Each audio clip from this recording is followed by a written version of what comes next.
السلام علیکم ورحمۃ اللہ وبرکاتہ۔ بسم اللہ الرحمن الرحیم۔ امام بخاری ریسرچ اکیڈمی علی گڑھ سے شائع ہونے والے ہفت روزہ الجمعہ میگزین 23 سفر المظفر 1448 ہجری مطابق 7 اگست 2026 کے مضامین کی آڈیو ریکارڈنگ پیش خدمت ہے۔ پہلا مضمون ہے آسان حساب کا نبوی نسخہ، محمد خالد ضیاء صدیقی ندوی۔ انسان کی سب سے بڑی کامیابی یہ ہے کہ اسے قیامت کے دن اللہ تعالیٰ کی رضا حاصل ہو جائے اور وہ دوزخ کے عذاب سے بچ کر جنت کی نعمتوں کا مستحق بن جائے۔ اس کے لیے ہمارے پیارے نبی حضرت محمد صلی اللہ علیہ وسلم نے ہمیں کچھ آسان طریقے بتائے ہیں۔ آپ صلی اللہ علیہ وسلم نے اپنی ایک مبارک حدیث میں ارشاد فرمایا، جس انسان کے اندر 3 باتیں ہوں گی اللہ تعالیٰ قیامت کے دن اس کا حساب بہت آسان فرمائے گا اور اسے اپنی خاص رحمت سے جنت میں داخل کرے گا۔ صحابہ اکرام نے پوچھا، یا رسول اللہ صلی اللہ علیہ وسلم وہ 3 باتیں کون سی ہیں؟ تو آپ نے ارشاد فرمایا، جو تمہیں محروم کرے تم اسے عطا کرو، جو تم پر ظلم کرے تم اسے معاف کر دو، جو تم سے تعلق توڑے تم اس سے رشتہ جوڑو۔ مستدرک حاکم حدیث نمبر 3960۔ اگر ہم غور کریں تو یہ تینوں باتیں انسان کی زندگی، اخلاق اور معاشرتی تعلقات کو سنوارنے کا بہترین فارمولہ ہے۔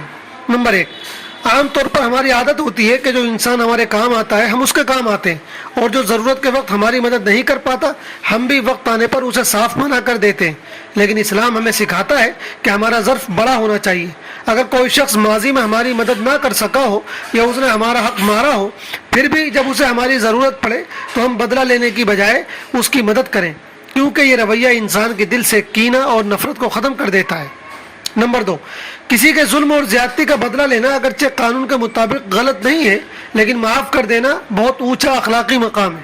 جب کوئی انسان ہمارے ساتھ زیادتی یا ناانصافی کرے اور ہم بدلہ لینے کی طاقت رکھنے کے باوجود صرف اللہ کی رضا کے لیے اسے معاف کر دیں تو یہ اللہ کو بہت پسند آتا ہے۔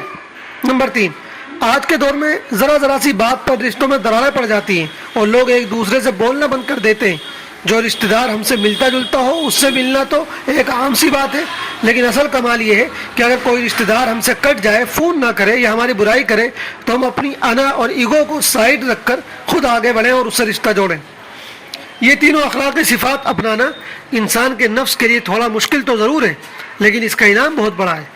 جو شخص ان باتوں پر عمل کرتا ہے اسے دنیا میں دل کا سکون ملتا ہے اور آخرت میں بغیر کسی سختی کے آسان حساب اور جنت کی نعمت حاصل ہوتی ہے۔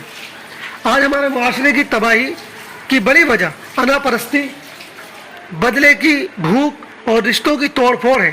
اگر ہم ان 3 نبوی اصولوں کو اپنی زندگی کا حصہ بنا لیں تو ہمارے گھر، خاندان اور پورے سماج سے نفرتوں کا خاتمہ ہو سکتا ہے۔ دوسرا مضمون ہے اے انسان ہر قدم پھونک کر رکھ، محمد فرید حبیب ندوی۔ قرآن مجید میں جگہ جگہ انسان کو تنبیہ کی گئی ہے اور اسے اللہ کی نافرمانی سے ڈرایا گیا ہے۔ کہیں جہنم کے عذاب کا تذکرہ ہے تو کہیں جنت کی نعمتوں کا حوالہ دیا گیا ہے۔ پورے قرآن میں الگ الگ انداز سے یہ بات دہرائی گئی ہے، مگر سورہ قاف میں یہ مضمون کچھ زیادہ ہی مؤثر انداز میں بیان ہوا ہے۔ ہم نے مناسب سمجھا کہ نصیحت کے لیے مذکورہ صورت کے متعلق حصے کا ترجمہ پیش کر دیا جائے۔ ملاحظہ فرمائیں۔ اور حقیقت یہ ہے کہ ہم نے انسان کو پیدا کیا ہے اور اس کے دل میں جو خیالات آتے ہیں ان تک سے ہم خوب واقف ہیں، اور ہم اس کی شہرت سے بھی زیادہ اس کے قریب ہیں، اور ہمارے اس براہ راست علم کے علاوہ 2 کاتب اس کے دائیں اور بائیں بیٹھے ہر چیز لکھ رہے ہیں۔ انسان کوئی لفظ زبان سے نہیں نکال پاتا، مگر اس پر ایک نگراں مقرر ہوتا ہے جو ہر وقت لکھنے کے لیے تیار رہتا ہے۔ پھر دیکھو موت کی سختی سچ مچ آ پہنچی، یہ وہی چیز ہے جس سے تو بھاگتا تھا، اور پھر سور پھونکا گیا۔ یہ ہے وہ دن جس کا تجھے خوف دلایا جاتا تھا۔ ہر شخص اس حال میں آ گیا کہ اس کے ساتھ ایک ہانک کر لانے والا ہے اور ایک گواہی دینے والا۔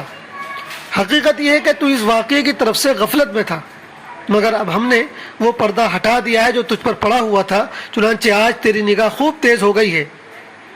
اس کے ساتھی فرشتے نے عرض کیا، یہ ہے وہ اعمال نامہ جو میرے پاس تیار ہے۔ حکم دیا گیا، پھینک دو جہنم میں ہر اس شخص کو جو کٹر کافر اور حق کا پکا دشمن تھا، جو دوسروں کو بھلائی سے روکنے کا عادی، حد سے تجاوز کرنے والا اور حق بات میں شک ڈالنے والا تھا، جو اللہ کے ساتھ کسی دوسرے کو خدا بنائے بیٹھا تھا۔ ڈال دو اسے سخت عذاب میں۔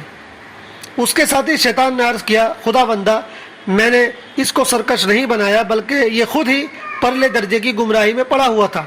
جواب میں ارشاد ہوا میرے حضور جھگڑا نہ کرو، تم کو پہلے ہی انجام بد سے میں خبردار کر چکا تھا، میرے یہاں بات پلٹی نہیں جاتی اور میں بندوں پر ذرا بھی ظلم کرنے والا نہیں ہوں۔ وہ دن یاد رکھو جب ہم جہنم سے پوچھیں گے کیا تو بھر گئی؟ وہ کہے گی کیا کچھ اور بھی ہے؟ اور جنت پرہیزگاروں کے اتنی قریب کر دی جائے گی کہ کچھ بھی دور نہیں رہے گی، اور کہا جائے گا یہ ہے وہ چیز جس کا تم سے وعدہ کیا جاتا تھا کہ وہ ہر اس شخص کے لیے ہے جو اللہ سے خوب لو لگائے ہوئے ہو اور اپنی نگرانی رکھنے والا ہو کہ میرا کوئی کام اللہ کے حکم کے خلاف نہ ہو جائے، جو بن دیکھے خدا رحمان سے ڈرتا ہو اور اللہ کی طرف رجوع ہونے والا دل لے کر آئے۔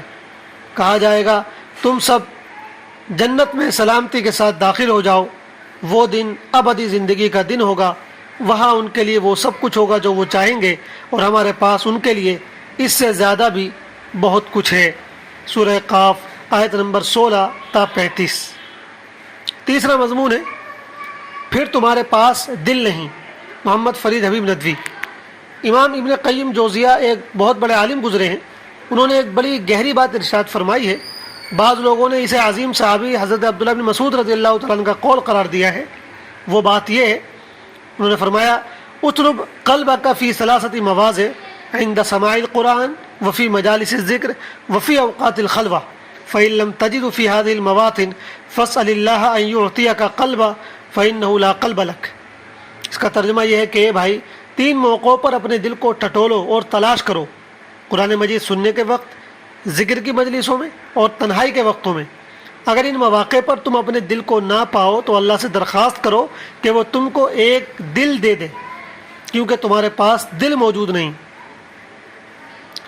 اس کی تفصیل یہ ہے کہ اگر کسی کے اوپر قرآن سننے کے وقت کوئی خاص اثر نہیں ہوتا، اس کے دل میں رقت پیدا نہیں ہوتی، جنت کی آیتیں سن کر اس کے اندر جنت کا شوق اور جہنم کی آیتیں سن کر اس کے دل میں جہنم کا خوف پیدا نہیں ہوتا، اسی طرح اس کا دل اللہ کے ذکر کی مجلسوں میں نہیں لگتا، بلکہ ایسی جگہوں سے وہ جلدی بھاگنا چاہتا ہے، اس کے بجائے اس کا دل میل و ٹھیلوں اور گانے بجانے یا خرافات کی مجلسوں میں زیادہ لگتا ہے۔